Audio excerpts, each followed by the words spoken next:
Hey everyone, we're back and welcome to another episode of Wedgie Talk, where I sit down with some of the coolest people in the community, some of the most interesting people, and I get to learn more about them, their work, and what they're up to next. I've talked to some really interesting people so far, but none of them have been as interesting or as knowledgeable or maybe as influential in the community as my next guest, someone who certainly is a legend for many of us who know him. One of the most interesting people who's done some of the coolest stuff in the community. I'm very excited to have him as a guest, the one and the only JR. It's very great to have you here, sir. Hey, very, very nice for you to have me too. It's a pleasure. Yeah, it's wonderful. There's so much we could talk about just sort of right off the bat. I think it's fair to say for many people in the community, you're an absolute legend. And before I start geeking out and talking about how much I've loved everything you've done in the community, for those who are strangers to Lucky Fish forums and maybe aren't as familiar with who you are and what you've done, can you just sort of start us off by talking a bit about who you are in the community and some of the work you've done? Well, sure. I mean, I think like most people in the community, especially based by hearing, on hearing everyone's stories. Hmm. My fetish formed, kind of early on in middle school. Actually watching a girl get a gang wedgie. I went to Catholic school, where guys getting wedgies was, I guess, semi-common. I don't want to say it was really common, but Hmm. probably 3-4 times a year. It was a public event. Uh, you know, Kind of staged. Definitely a gang style wedgie. I'm sure people have seen a ton of them on YouTube. Hmm. Never really made any kind of a connection at all between a girl getting them, which also seems to be kind of on par with other people Yeah. in the community's experience too. So what I did have was an upskirt fetish at that time. Hmm. Going to a Catholic school when you got all the girls walking around in those school uniforms, and back in the day, there was no shorts back then. Yeah. The short, I heavily disagree with the shorts under the skirt nowadays, guys. That's a cop out. Um, Back in my day, there Hmm. were no shorts under the skirt, so I mean, a lot of panty shots. So I mean, as a young Yeah. impressionable teen boy, that kind of impacts you. And again, pulling from other people's posts, just something clicks and something connects in some way that'll never be understood, which Hmm. is why so many guys have a myriad of fetishes that really kind of can't be entirely explained. But I got hooked. Probably, arguably, a little harder than a lot of other people, since it was almost a life altering experience, really. Um, Got me hooked on it. Spent the next several years kind of wondering if I was alone in this and why I was so turned on by this when Hmm. other of my friends really didn't seem to care at all. I'm Yes. like, okay, so what's weird about me? So a little feeling of isolation. Hmm. No internet back then, obviously, did not exist. Finally, when I went online in around late 1996, early 1997, I Yeah. started doing various searches with no Google and using engines like Alta Vista and Excite, which did not index sites properly. You really didn't Wow. find hardly anything. Hmm. Um, there was just no info out there, man. I sent you a link earlier. Everybody ran into Walter Miller's wedgie page, which any old dog in this community will readily recognize that page name, which Yeah. is just this guy's experiences with wedgies. And I'm like, okay, this isn't necessarily what I'm looking for. That's the only thing I Yes. found. Hmm. And then, of course, infamously, ECW's Extreme Warfare Volume 1 with the Mm. Beulah and Francine catfight, Yeah. uh, where I couldn't order that VHS tape fast enough, which was what you did back then, by the way, is order Yeah. VHS tapes. I did, getting to your point, stumble on a board called Sports Only. Hmm. Oddly enough, had a fetish thread that had a few wedgie posts on it. And I was like, Wow. oh, okay, well, this is super cool. Yeah. Like, I'm not the only living male that's like to this now. So that is how the entire community got started, was on this board called Sports Only, which is just this single thread, old style chat board, where people were posting various wedgie stories and asking questions about wedgies. And of course, no wedgie photos and videos quite literally did not exist online back then, because there was actually no way to post a video online back then. Yeah. So that was the birth. Yes. No, that's fascinating. It's wild to hear how sort of different it is now with all the sites that we have sort of filled with content, and I guess the ease of which you can sort of put content on there. But from that site, Sports Only, how did it sort of grow? Since you're someone who has this encyclopedic knowledge of the community, which is interesting. Sort of from there, with you developing the fetish, and then from Sports Only, how did the community grow to what it is today? What was the next step after that? So the Sports Only board turned into be this huge troll board. And, we started getting, and you can actually go back, it's indexed. If anybody wants to go there, we can provide a link on the forum. You can actually go back and click into those posts, and most of them are indexed and you can read them. And we were being heavily trolled. Wow. So we knew we needed something. So I actually suggested to somebody called W1, okay, Webmaster 1, and that's all he would call himself, is W1. Mm-hmm. In all these communications. Never knew anything more about the guy than that. I got him to put up the very first Wedgie website. So that's when we actually went live with our own message board and the sprinkling of photos that anyone could possibly find. It was a big deal back then if once or twice per month somebody stumbled across a photo. Wow. And that was a big deal. Yeah. And what was that site called? The one W1 started. It was called the Wedgie Girls. That's what it was called. Oh yeah, nice.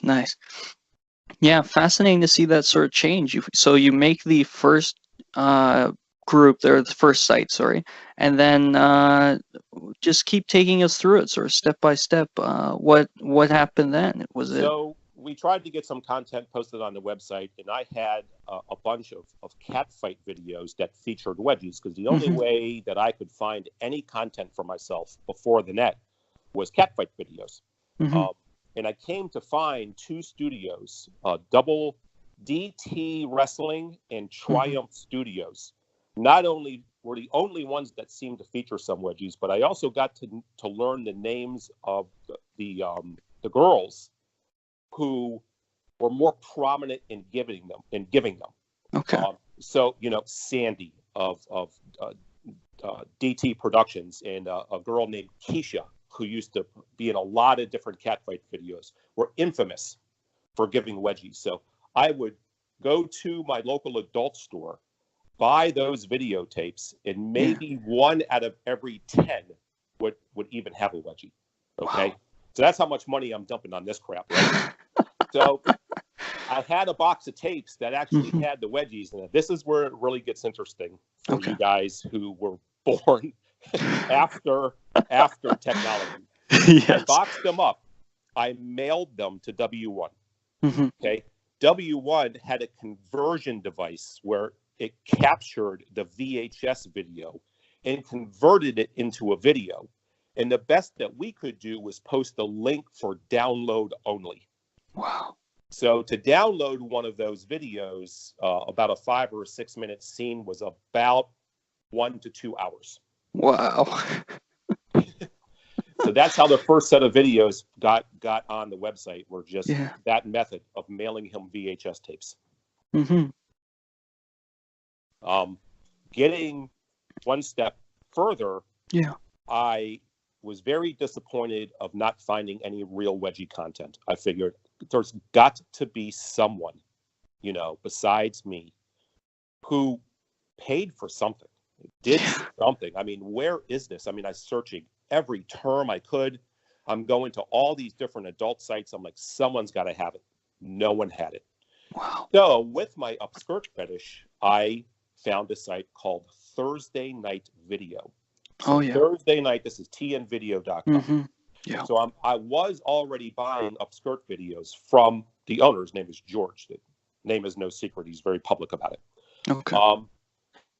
Then on a kind of on a lark, I send him an email and I'm like, hey man, what are the odds that in your next upskirt video, the girls can give each other some wedgies? He's like, oh, that's not a problem. He goes, we'll go ahead and get that done.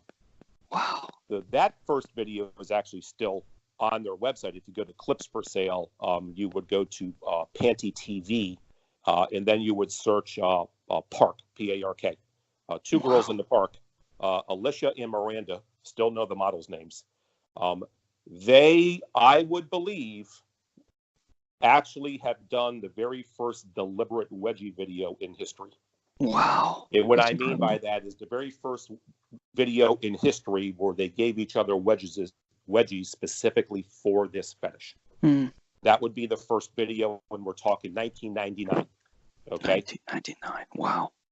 That video also happened to have sucked. Right? So I got it, and I was very, very happy that George put that scene in for me. But they barely tugged. You know what I mean. They barely pulled. Yeah. So I email them back, and I'm like, okay, so I've got money. I did not even know custom videos existed at this point. I literally did not even know there was such a thing as custom videos. I wouldn't have even known to ask. Yeah. That's how out there it was. Sure. You went to adult sites, you bought a video, and it got mailed to your house. It would have never struck anyone at that time and say, hey, here's a script. No, you would have thought that you were a producer. That never happened. So I said, listen, how would this work if I sent you money and I like scripted this and like you had the girls do it? And he's like, oh, he goes, we can actually do that. He goes, drop off a couple $100 in a money order, mail it to my house. He goes, in about a month, we'll have the girls do it, and then we'll mail it back to you. Wow. You talk about trust. You're mailing this guy that you've never met. You know, in my particular case, it was a check for $300, off to Texas. And then, hey, hope you get a video. And I did. And it sucked. Oh, JR, you're breaking my heart. Okay. So I was like, okay, I'm starting to get the gist of this. Well, I mean, I'm not going to go on too long about this particular topic because there's other things to go on. So I'm actually going to wrap up this section of it very quick so we can move on to other things. Sure. They produced 5 videos for me. Each one was okay. There were some ones that I thought that actually had a little bit of merit to them, but it became very, very clear to me that unless I was going to control the action directly, which would mean hiring my own girls and grabbing a camera, I was never going to get what I liked, which are hard wedgies. So that would be, I did a lot of custom videos, but I'm not going to waste anyone's time with that. Renee, people know, Tyler, all that kind of stuff.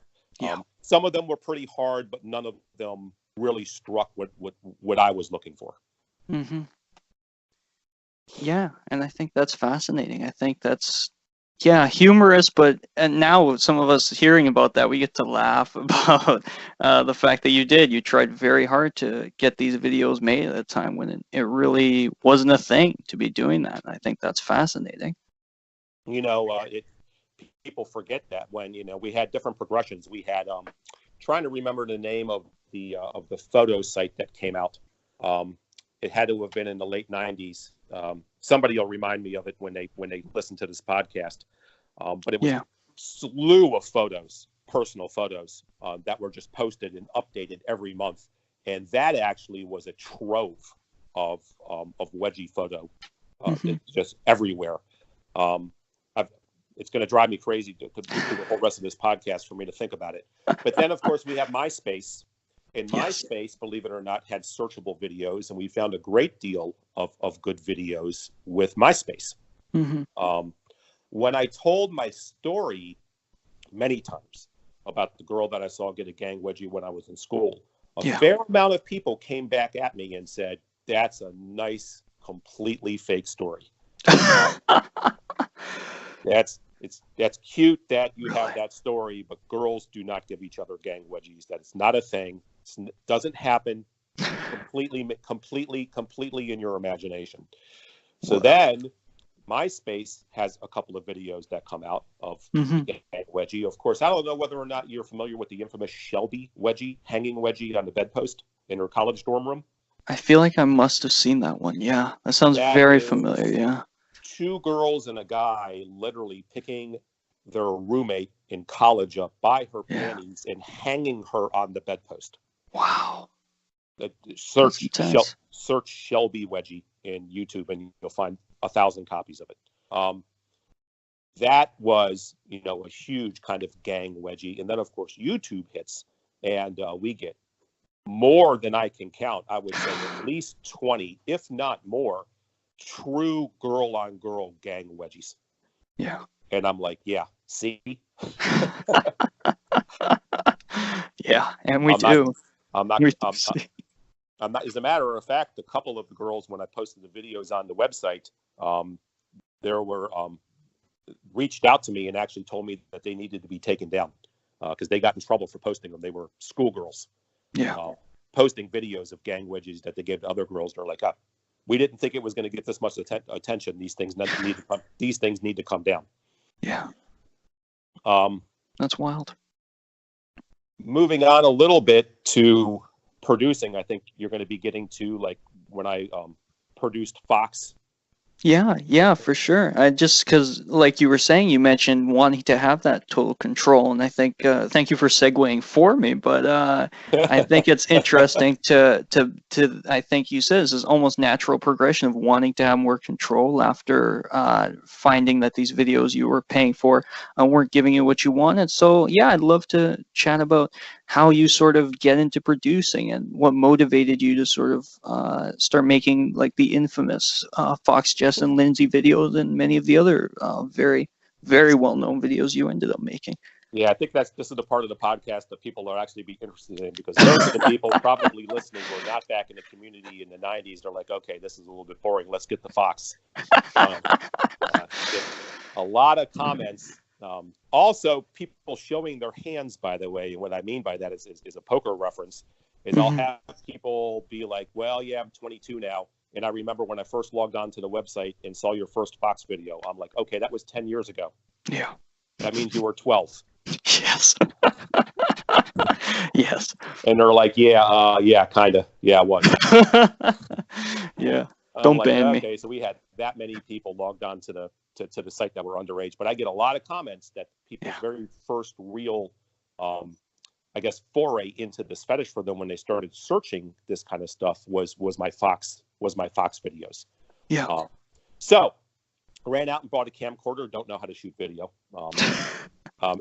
And I can prove that, by the way, if you watch the very first video I did, which was Brittany and Brooke. Yes. Complete with the date and the time running at the bottom of the video. Oh, wow. Because I didn't know how to turn it off. Yeah. So back then, we had Craigslist adult section, which is now defunct. Craigslist ditched their adult section, but we had it back then. So I could post anything I wanted on Craigslist adult. Yeah, hey, looking for girls for fetish videos, and girls were posting looking for adult work.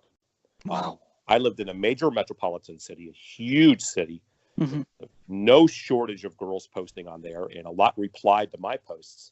And I was like, there is just no way on God's green earth that I am going to have random girls that I've never met show up at my house to get wedgies. Yeah. It's not happening. This is not a chance. I'm absolutely fooling myself. Yeah. So the first two girls who did answer the ad were Brittany and Brooke. I did not want to lure them into a situation that they were uncomfortable with. So I very graphically described exactly what it was going to be that they're doing. Well, you got to remember, I think people in our community have to keep something in mind. Maybe we think about the girls that do these wedgie videos through like Best Wedgies, Roxy, Catherine with just wedgies, Janeri. We're thinking, wow, look at what they're doing. Those girls are adult models. I mean, they finished doing that video, and now they're doing a dildo in the ass next, right? Yeah. Yes. So to them, as a frame of reference, this is ridiculous. They're like, really? I'm just going to go get wedgies because, this next shoot that they want me on is like hardcore. Makes So sense, yeah. Brittany and Brooke were adult models. So they were like, oh, Okay. okay, that's it. And we stay dressed? Oh, sure. Okay, give me your address. Yeah. Wow. And if you notice that video, if you've ever watched it, we go into the woods. So there are two girls who have never met me before who are wandering into the woods with me with a camera. It sounds terrifying. Yeah. Yeah. They actually didn't work out all that well. And I think I really have to phrase this properly. They weren't who I was looking for. Okay. They were okay. They weren't who I was looking for. Fox answers my ad. Okay. And Lindsay and Jessica answer my ad. And they both, to me, they were all pretty. All of them. Yeah. And I was like, okay, so this is going to be very cool. So they all just show up to my house. And if you've ever filmed anything before and you're new, you may have a plan at first. For me, that all went out the window. Really? I was like, I'm going to have this scripted. I'm going to have them say all this different stuff. And it's going to be like a little mini kind of movie. And it was just like, blah. When it all happened, they're like, oh, what do you want us to do? And I'm like, I don't know. Just lay on the floor and give each other wedgies. I was very nervous. Yeah. Very, very, very nervous. I don't know if anybody who produces videos for the very first time can relate to that, but it was very nerve-wracking for me. They didn't know that I actually had the fetish. I cast myself as a light fetish producer who was into lots of different things, which I am. That was not a lie.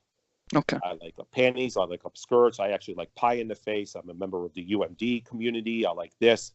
So there is a wide variety of fetishes I'm into.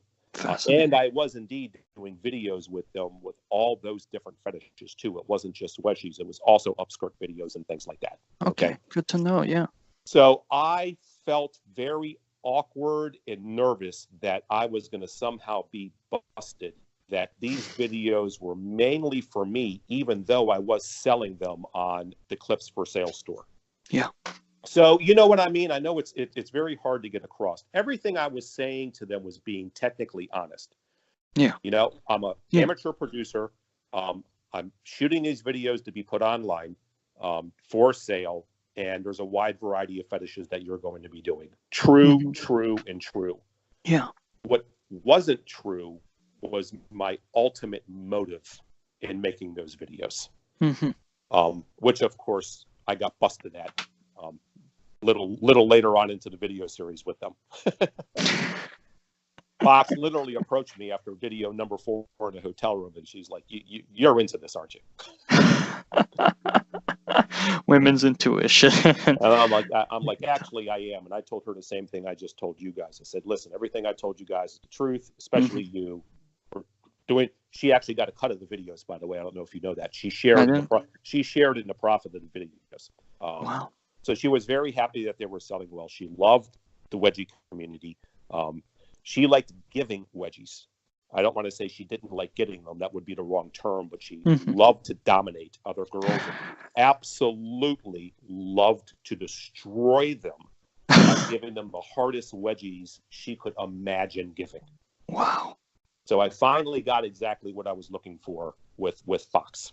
And she could care less.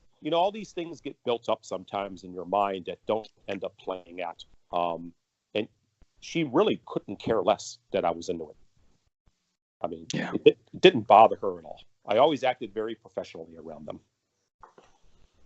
Yeah, no, I think that's incredibly important. I think it would be pretty easy to creep them out and do something unprofessional, right? Maybe end the relationship there. But it sounds like you took this very seriously, and it sounds like, and you can see it in the work, right? And it sounds like it carried on very nicely from there.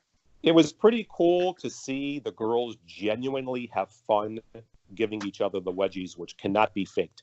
You can say, well, they're getting paid. And I'll tell you right now I can't tell you how many custom videos I've done. It's probably well over 300 at this point. Wow. when a model is doing a custom video for you just for the money. Mm-hmm. You also know whether or not there's a level of enjoyment there too. Yeah. You know, the very first Lindsay, there's a Lindsay with an A and a Lindsay with an E, by the way. The Yes. Lindsay with an E, I actually did one video with. She did not come back. Mm-hmm. That was her one and only video she did with me, and she got paid very well. Okay? Yeah. So that can be debunked, that as long as you pay an adult model money, that they're going to fake being into something. She would not reply to any of my emails after she left the house. Okay? Wow. Fox was like, when's the next Wedgie video being done? When are we doing it? Is it tomorrow? Because I'm available. Wild. That's wonderful. I think like you said, you can watch so many videos, and I think after a while you sort of can just see it, I think, when it's real and when it's not. And being able to get that from the models as well, I think, is indicative of a good skill, I think, as a producer. And I think one of the reasons your videos definitely do stand out among all the content that's come after, I think, as well. Which is cool. Fun times being in the park. Fox and Stacy at the park having to stop shoot every time people walked by. That stuff like that was hilarious. Yeah, I bet. Wild stuff. So, and now you've launched relatively recently, I guess, the new website, right? Girls Getting Wedgies, right? That you launched. I still have to figure out what I'm going to do with it. I was going to make it a single page for every new video released. And it started that way. If anybody remembers going to the site when I very first launched it, I went through Clips for Sale, other websites, and literally spent a lot of time taking each one of those videos and, of course, linking it right back to the producer. I mean, straight back to the producer. I mean, if you click the link, it goes right to the Clip Studio. I made nothing. And I got permission from every studio owner that I was going to be doing this, and they were all initially excited. Well, after it launched, about 3-4 weeks went by, and one producer, I'm not going to name them, emailed me and said, here's my fear, that everyone's going to start going to your site and not going directly to my Clip Studio, which means indirectly you're going to control my sales. Oh, wow. Which means if our relationship somehow goes bad, you're just going to take all my videos off your website and my traffic's going to die. Wow. I want to control my own destiny, so I want all the videos off the website. And I'm like, well, if this is going to be the way it's going to go, then I don't want it to go this way. Yeah. So I just removed all of them. So now it's kind of a holding place for something coming up. And I do have plans. Right now it's just a holding place for my Patreon. Mm-hmm. Yeah, and you've gotten, I guess you took I think it's fair to say you've taken a bit of a break from producing for a little while, and now you're back into it, right? You've launched the Patreon, and I guess just sort of, can you talk a bit about that? What's different with that? You're producing new content. What can people expect if they haven't seen your Patreon yet? So the Patreon, I think, is pretty cool, because instead of charging individually for a video, because that's obviously how the entire community works. I mean, you get a video, you sell it $8, $10, $12. The problem with that is I do a lot of custom videos, especially smaller ones with what I call true amateur girls. I mean, they're just online. Most of these girls that I have on there haven't even done an adult video yet, and I mean ever. Wow. So that's exciting for me, and hopefully for my Patreons, to see these girls talk about wedgies, give themselves wedgies, where an overwhelming majority of the case, this is all new for them, which is exciting for me. It's not expensive to make those videos.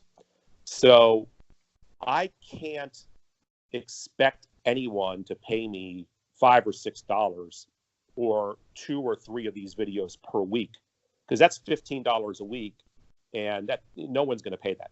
Okay. Yeah. But they still want the content. So Patreon works really well for me, because I can just charge $10 and just load them all in there. Yeah. And now you can join, and I think right now I've got 50 videos in there. So great, join for $10 and watch all 50 videos. Yeah, that's incredible. It's a better value for the member. And if they want to cancel, hey, cancel. There's no penalty. Just, go in and watch the videos and get out. A lot of producers seem to get really wound up about that. Well, I'm not going to do a Patreon because what's going to happen is someone's going to join, download my 20 videos, and leave. Fine. Not everyone will do that. So some will, but not everybody will do that. You'll build a loyal following, and some will do that. And they get wound up about it really for no reason. But with that said, building on that, I'm also a little frustrated with that too. So I'm actually going to be getting back into live producing. Really? Yeah, really. Wow. Fascinating. This is super interesting. Yeah. Okay. So the Patreon has done better than I expected. With the revenue coming in at around $800-900 a month, I can do a lot with that for the members. That's huge. That's probably one of the biggest, I think, in the community that I can think of. You're also, I think, one of the only producing videos for Patreon as well. Well, I know some artists and stuff. I think there's a Wedgie art Patreon that's doing pretty well, and I think Between Two Cheeks Patreon is also doing pretty well too. Yes, yeah. Which I'm a big supporter of. I heavily encourage everyone listening to this to support, especially the artists, to support those Patreon pages. There's an immense amount of effort, as you know. I mean, who am I talking to? That goes into story writing. If I was a professional story writer, I'll call you a professional writer, and same with your guest. I'd think about creating a Patreon, and hey, charge somebody $1, charge them $2, get an audience of 200 people going, throw an extra $500 your way. Wow. And produce real unique, great story content. I do believe that artists should be paid for their work. So yeah, between two cheeks, I think I'm a member of that. It's God there. He's producing games. It's huge, right? I mean, come on. New. Yeah. So with the money that I have to spend on the Patreon members now, what I want to do with that is, instead of giving people 3 small updates a week, which is what I've been doing, is still give them the 1 a week of a true amateur girl. But then give them 1 big production per month of a multiple girl live produced video of my own. If I can't live produce it, I can at least kind of remotely produce it. The technology exists nowadays with video chat, with me to hook up with the girls, even remotely, and say, listen, this is what I need done. And by the way, let's run through it first. And I can actually watch them as they run through it and actually kind of literally produce the video from cities away. Wow. If you know what I mean. Yeah. Okay. I can at least get that done. And here's my point, and I don't know whether or not you're going to agree with me, but I'd love your input on this. I am over the fake videos. Okay. I get it. 2 Hooters girls are going to have a fight over the next Hooter shift, and they're going to have a Hooter wedgie battle. Okay? Yes. I haven't bought one of those videos in probably a year and a half. Okay. Yeah, I'm around the same. Doesn't do it for me anymore. I just can't get past the fake reactions, the horrible acting with the scripts, which you can't expect them to really be pro actresses. They're fetish models. Okay. Sure. I want to do reality-based stuff. I want to do true live interviews with girls about the wedgie fetish. Regardless of what comes out of their mouth and what they say, I want to interview them. They're fetish models, obviously, so we're going to get good content. It's not going to be like some random girl off the street. What are you talking about? Get away from me. It'll be good stuff. And then when they give each other the wedgies, I want it to be completely, I don't want to say completely, that's the wrong word. I mean, as non-scripted as possible. Nice. Whatever they think a wedgie is, but I will put hard in there. I don't want to disappoint members with, a little tug. I will put the word hard in the script. But whatever they do with that, and with whatever their true natural reactions are, that's what I want to grab. Wow. And I got one getting produced right now with Anastasia Rose and Maria Jade. Nice. That's exciting. They're actual friends in real life. They're both fetish models, but they both live in the same Tampa area. They're friends in real life, and I already have it out there. It's actually being shot next Tuesday for them to do exactly that. They're going to have a conversation about the wedgies. They're going to have a conversation about the videos that they've done with the wedgie fetish. It's going to be almost like them talking with each other. And then when they give each other the wedgies, we're talking real everything, non-scripted, real reactions. That's the stuff I want to get into. That's incredible. I'm super excited. And when can we maybe expect that to drop or be completed? Well, if they're going to shoot on Tuesday, they should be sending it to me because I don't want it edited. That's actually part of the thing. They're like, well, Really? it typically takes us a week to edit it. I'm like, no, don't. That's the whole point. I don't want it edited. I want it raw. If you guys, there's no such thing as messing up if you guys are just talking with each other. If you're talking in real life and you stumble across your words, you just keep talking. Well, I want that video to be the same thing. Nice. So we should have that in the Patreon by end of next week, hoping. We'll see. Nice. Super exciting stuff. I'm pumped. That sounds like a return to, it's cool that, sort of throughout everything you've been doing, it's a search for finding something real, right? Sounds like from the very beginning when you were sort of getting those custom videos and then producing your own, it's been this sort of, really making sure what you get delivers on what you want to see, which I think is very interesting. I mean, that's not in almost to go not in a completely different direction, but I've also had a fantasy of producing a very large video. I had a crowdfunding project back that completely bombed. I was quoted one price, it ended up being another. I was promised one thing, it ended up being another. It was not going to work. I tried as hard as I possibly could to try to get it work. It just wasn't going to work. Ended up having to give everybody their money back.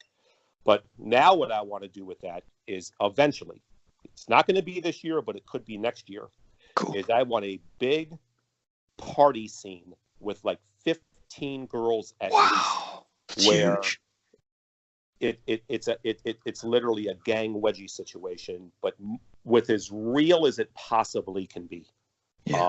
Again, we get back to a very light script, if anything, giving general directions of what I want done and kind of letting them go past that point.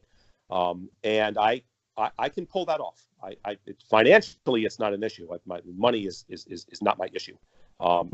It's the logistics of it.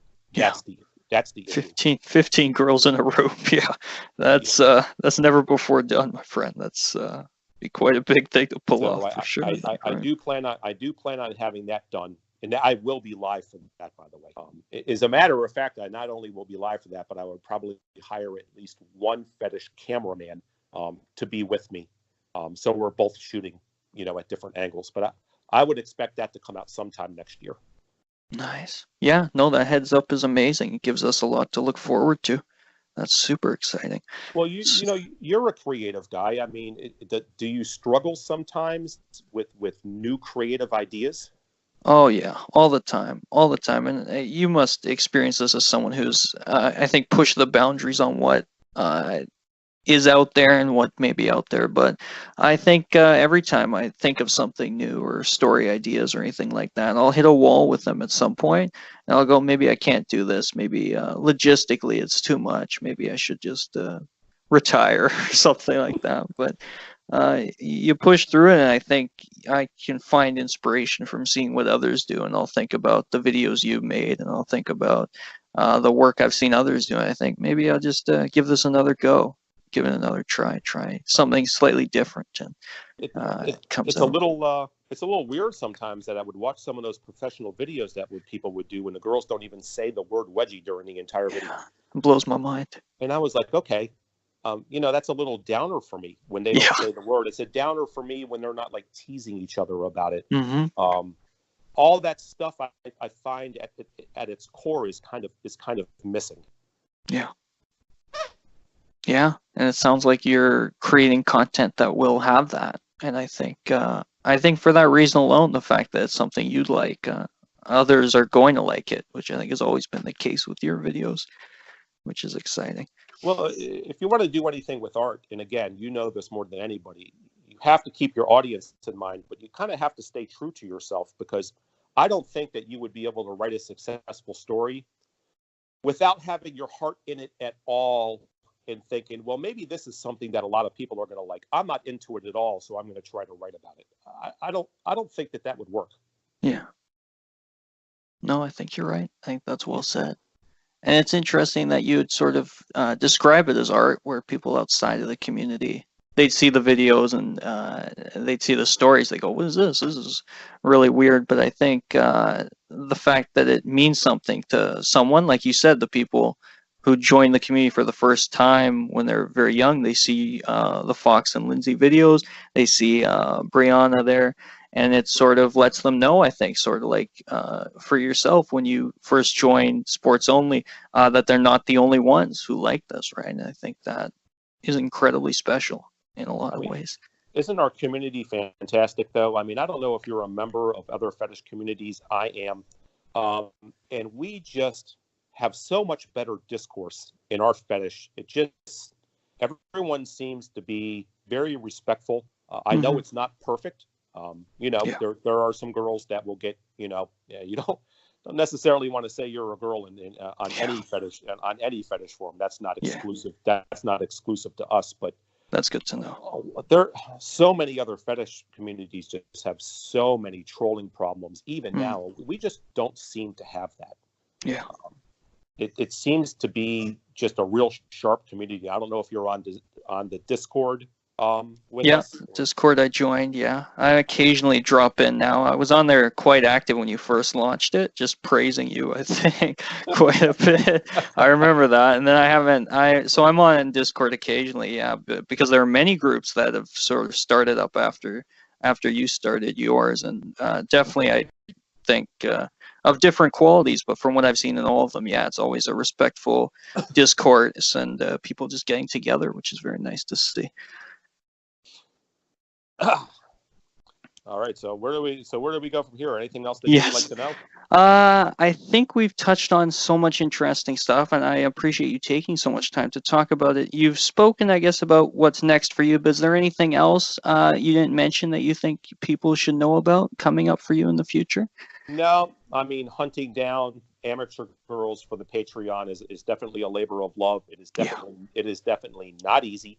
I would say for every 100 I spent, maybe I could use a third of the content that I get back. Wow. The rest of it is just not usable. When you're contacting true amateur girls, you're getting back video that is just completely non-usable. Audio is horrible. You can't even see them in the photo because the lighting is non-existent. Wow. I don't dig into them for that, by the way. They get paid, and I actually say thank you. Anybody who's going to try to produce content for me with effort, I always appreciate. I'm never going to come back at them and say anything negative about it. I'm just simply not going to use them again. You know, if somebody's on their old iPhone 3, from, 8 years ago. You know, they get all excited when they send me the video. Here it is. Tell me what you think. I'm like, oh, okay.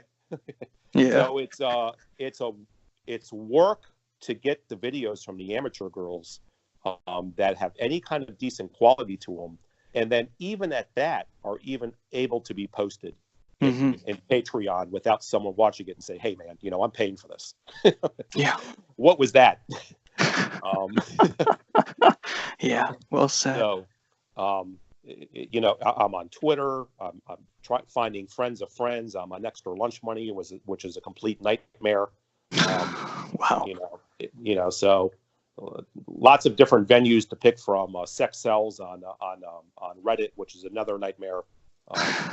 So I think the only thing I would want people to know is it does take effort and money on my part to get those amateur videos out. So just, to let you know, if you're a member, your money is being well spent. Nice.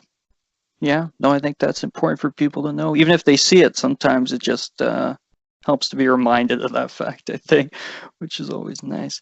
But yeah, this has been incredibly insightful. You certainly have probably an encyclopedic knowledge of the community, I think, and just content, which is really amazing to see.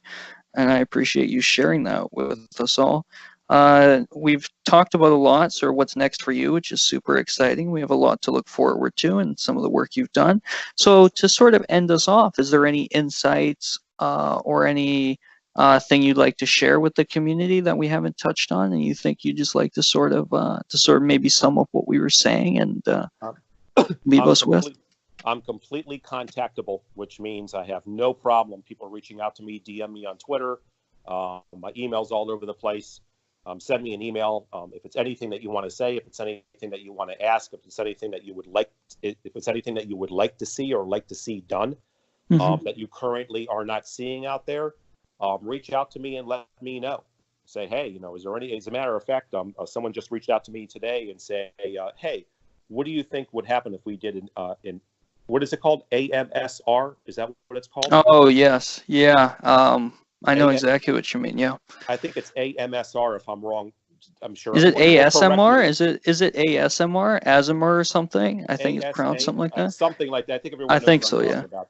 They wanted to get a video done of a girl talking about wedgies in the tone of voice in the ASMR tone. Yeah, that'd be wild. I would have never thought of that, and I actually said yes, so I'm going to get it done. Wow, I'm gonna have to get that one. I don't even know what that'd be like. I've barely sort of scratched the surface of any of that stuff, but everyone who's talked about it, yeah, it's an experience. The ASMR stuff. So. I'm going to hire a pro fetish ASMR model, and I'm going to give them a nice wedgie script, and I'm going to see what the community thinks about it. Yeah, fascinating. That's great. So you got some stuff coming up, some experimentation, some hopefully next year we get that huge project, which sounds like a dream come true for most of us, right? I think before your work, we're always sort of saying like, where are the hard wedgies, right? Where's the good content? And you're delivering on that, which is wonderful. But yeah, it's been wonderful chatting with you, JR. It's been really, I think, an honor to chat with someone as influential and as knowledgeable about the community as yourself. And I appreciate you taking the time to talk to me about it all. So thanks again. Hey, thanks a lot, man. It's been an honor to chat with you too. Awesome. And thanks for listening, everybody. Bye. All right, everyone. Goodbye.